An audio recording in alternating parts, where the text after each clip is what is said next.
ভাঙায় ডাক্তার শারমিন আক্তার সুইটির বিরুদ্ধে অপপ্রচারের প্রতিবাদে সংবাদ সম্মেলন।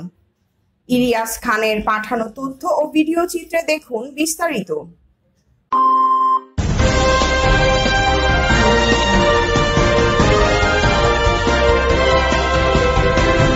ফরিদপুরের ভাঙায় সামাজিক যোগাযোগ মাধ্যমে সার্জন ডাক্তার শারমিন আক্তার সুইটিকে জড়িয়ে রোগী মৃত্যুর সংবাদ প্রচার করে তাকে সামাজিক ও মানসিক হেয় প্রতিপন্ন করার প্রতিবাদে এক সংবাদ সম্মেলন অনুষ্ঠিত হয়েছে। রোববার বিকেলে উপজেলার ভাঙা বাজারে অনুষ্ঠিত সম্মেলনে সংবাদটির প্রতিবাদে সার্জন ডাক্তার শারমিন আক্তার সুইটি এক প্রতিবাদ লিপিতে বলেন, প্রকাশিত সংবাদটিতে যেসব তথ্য উল্লেখ করা হয়েছে তা সঠিক নয়। তিনি বলেন, গত 16 ফেব্রুয়ারি ভাঙা গ্রিন প্রাইভেট হাসপাতালে শ্রাবণী নামে এক প্রসূতিকে সিজার করিয়ে বাচ্চা প্রসব করানোর সময় ডাক্তারের ভুল চিকিৎসার কারণে রোগীর মৃত্যু হয়।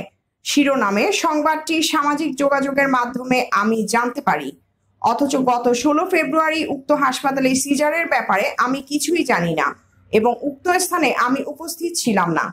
এ বিষয়ে আমি কিছুই জানি না। ঘটনার পর খোঁজ নিয়ে জানা যায় উক্ত অপারেশনটি করেন অন্য একজন সার্জন। ডাক্তার শারমিন আক্তার সুইটি বলেন, আমি দীর্ঘদিন যাবৎ সুনামের সহিত ভাঙার মানুষকে সেবা দিয়ে আসছি। আমার সুনামকে ক্ষুণ্ণ এবং আমাকে হেয় প্রতিপন্ন করার জন্য একটি সুযোগ সন্ধানী মহলে সরবরাহকৃত বানোয়াট তথ্য দিয়ে সংবাদটি সামাজিক যোগাযোগ মাধ্যমে পরিবেশন করা হয়েছে, যাহা সম্পূর্ণ মিথ্যা এবং ভিত্তিহীন। আমি এর তীব্র প্রতিবাদ জানাই। সত্য ঘটনাটি উদ্ঘাটন করে জাতির সামনে তুলে ধরার জন্য তিনি সাংবাদিকদের আহ্বান জানান।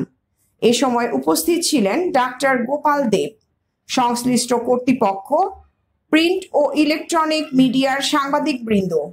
খোঁজ নিয়ে জানা গেছে, গত 16 ফেব্রুয়ারি তারিখে রোগীর অপারেশনটি করেন সার্জন ডাক্তার সৈয়দা দিলশাদ বেগম দিশা।